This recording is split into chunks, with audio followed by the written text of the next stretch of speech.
कल के लिए 4 चैप्टर्स पढ़ना है। ठीक है, अभी बहुत टाइम है, 1-2 मूवीज देख लेता हूँ, रात को लगातार 4 घंटे बैठ के पढ़ लूंगा। और फिर अगले दिन, अरे ये कल ही तो पढ़ा था मैंने, याद क्यों नहीं आ रहा।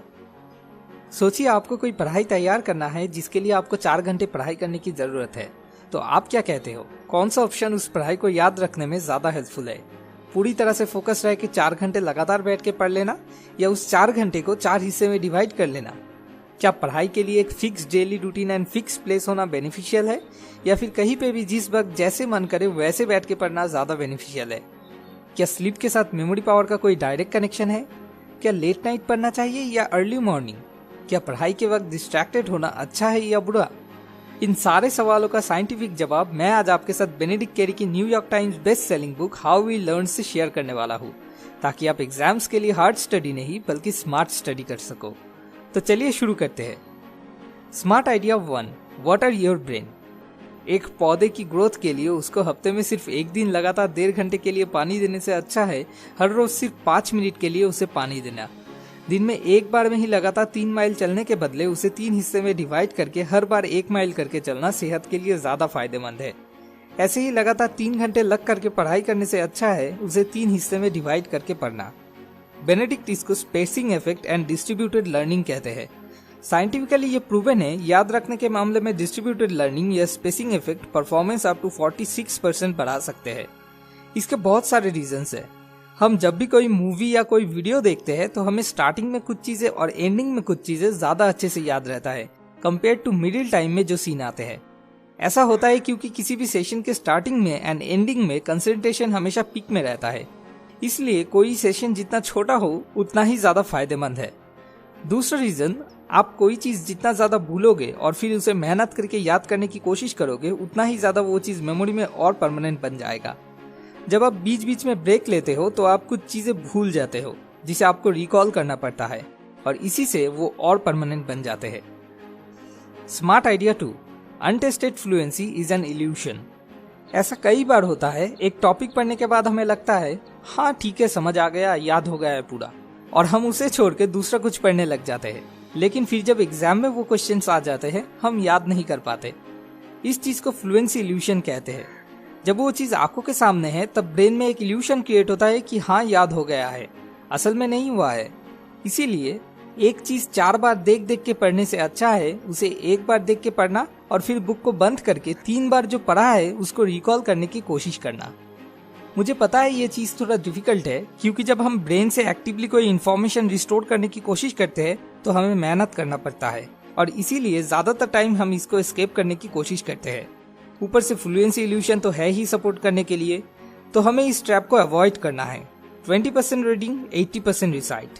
देखो यहाँ पे भी 80-20 प्रिंसिपल आ गया। Smart idea 3, change is good.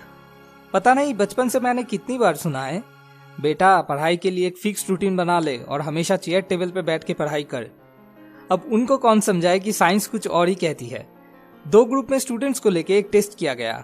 पहले ग्रुप को 20 मिनट के लिए एक ही रूम में बैठ के 50 वर्ड्स याद करने के लिए कहा गया और दूसरे ग्रुप के स्टूडेंट्स को 2 अलग अलग रूम में 10 मिनट करके उन 50 वर्ड्स को याद करने के लिए कहा गया।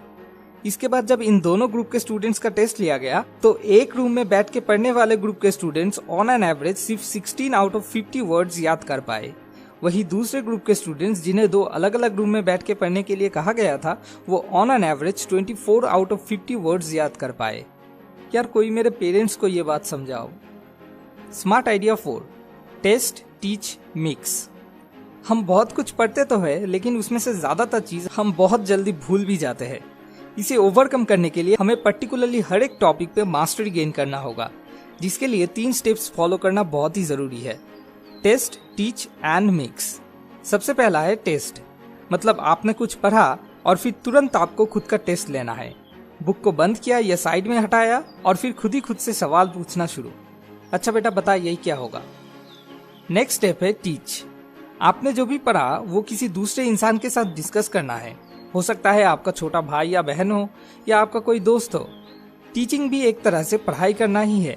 आपको किसी को कुछ सिखाने के लिए पहले से उसमें मास्टर बनने की जरूरत नहीं है। आप जैसे जैसे लोगों को सिखाते चले जाओगे उतना ही ज्यादा उस चीज में आप और मास्टर बनते जाओगे। थर्ड एंड फाइनल स्टेप है मिक्स। जैसे होते हैं ना एक्सरसाइज बुक्स के लास्ट में मिसलेनियस, वैसे ही आपको डिफरेंट टॉपिक्स को लिंक करके कोई प्रॉब्लम बना के उसे सॉल्व करने की प्रैक्टिस करना है।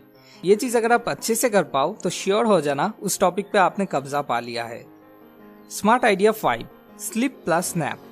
2 ग्रुप में स्टूडेंट्स को लेके एक एक्सपेरिमेंट किया गया। दोनों ही ग्रुप को एक same topic same amount of time पढ़ने के लिए दिया गया।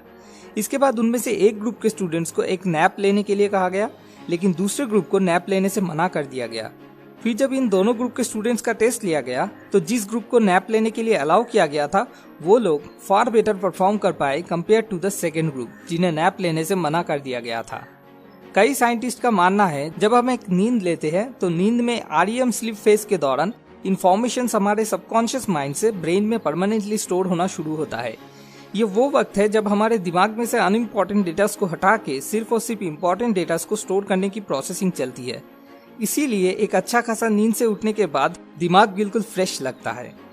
तो दिन में एक नैप लेना कोई नुकसान नहीं बल्कि फायदेमंद है। अब आते हैं स्लीप पे। क्या लेट नाइट पढ़ना अच्छा है या अर्ली मॉर्निंग? ह्यूमन नेचर के अकॉर्डिंग साइंटिस्ट का मानना है नींद के लिए सबसे अच्छा टाइम है रात को 11 बजे से लेकर सुबह के 7 बजे तक। लेकिन अगर आपका इंटरनल बॉडी क्लॉक किसी वजह से ऑलरेडी बहुत ज्यादा चेंज हो चुका है तो ये टाइम आपके लिए फायदेमंद ना भी हो सकता है, लेकिन कोशिश करना चाहिए कि इस टाइम को मेंटेन किया जाए। नींद के मामले में सिर्फ इतना ध्यान रखना जरूरी है 6 घंटे की नाइट स्लीप लेना नेसेसरी है। और हाँ, सुबह हो या रात हो कुछ फर्क नहीं पड़ता, जब भी आपका माइंड फ्रेश रहे, एनर्जेटिक रहे, वही टाइम पढ़ने के लिए सही है। और एक बात, अगर अगले दिन आपका कोई थ्योरी सब्जेक्ट में टेस्ट है तो उस मामले में रात को जल्दी सो जाना ज्यादा बेहतर है ताकि इन्फॉर्मेशन सबकॉन्शियस माइंड से ब्रेन में प्रोसेसिंग होने के लिए टाइम मिल सके। लेकिन अगर कोई ऐसा टेस्ट है जिसमें बहुत सारे फॉर्मूलास याद रखने हैं तो उन मामलों में थोड़ा लेट करके सोना साइंस के मुताबिक ज्यादा फायदेमंद है। Smart idea 6, Zeigarnik effect. हम में से ज्यादातर लोगों का यह मानना है कि पढ़ाई के टाइम में डिस्ट्रैक्टेड होना बहुत ही बुरी बात है। लेकिन in the earlier 20th century एक साइकोलॉजिस्ट जिनका नाम है ब्लूमा ज़ाइगर्निक, उन्होंने एक बहुत ही इंटरेस्टिंग चीज नोटिस किया। किसी रेस्टोरेंट में एक वेटर जिस टेबल का बिल पेड हो चुका है उससे अच्छा जिस टेबल का बिल अभी तक पेड नहीं हुआ है उस टेबल का ऑर्डर ज्यादा अच्छे से याद रख पाता है। मतलब फिनिश टास्क के मुकाबले अनफिनिश टास्क के लिए मेमोरी ज्यादा अच्छे से काम करती है। आप भी कभी नोटिस करके देखना, जब हम पूरा रट्टा लगा के कोई एग्जाम देने के लिए जाते हैं तो एग्जाम से पहले तो हमें फिर भी कुछ याद रहता है, लेकिन जैसे ही वो एग्जाम खत्म हो जाता है वो सारी चीजें हम जैसे तुरंत भूल जाते हैं। ऐसा होता है क्योंकि हमारे सबकॉन्शियस माइंड को पता होता है कौन सा टास्क फिनिश्ड हो गया है या कौन सा अभी भी अनकॉम्प्लीटेड है, तो वो अनकॉम्प्लीटेड टास्क पे ज्यादा ध्यान देता है और कंप्लीटेड को जितना जल्दी हो सके रिमूव करके स्पेस बनाने की कोशिश करता है। हम इस चीज को अपने फायदे के लिए भी यूज कर सकते हैं।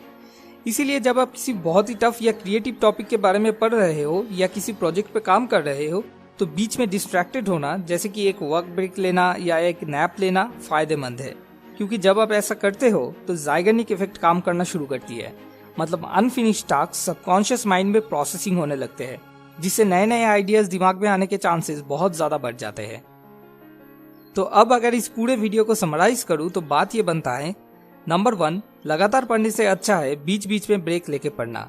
नंबर 2, अनटेस्टेड फ्लुएंसी एक इल्यूशन है, हमें टेस्टिंग के बिना इस पर भरोसा नहीं करना चाहिए। नंबर 3, पढ़ाई करने के लिए एक डेडिकेटेड टाइम एंड प्लेस के बदले different time and different place ज्यादा फायदेमंद है। नंबर 4, जो चीज हमने पढ़ा है वो पूरा याद रख पाने के लिए 3 स्टेप्स है, test, teach and mix. Number 5, enough sleep and एक शॉर्ट नैप पढ़ाई के लिए बहुत ही हेल्पफुल है। एंड नंबर 6, क्रिएटिव मामलों में ज़ाइगर्निक इफेक्ट हेल्पफुल हो सकता है।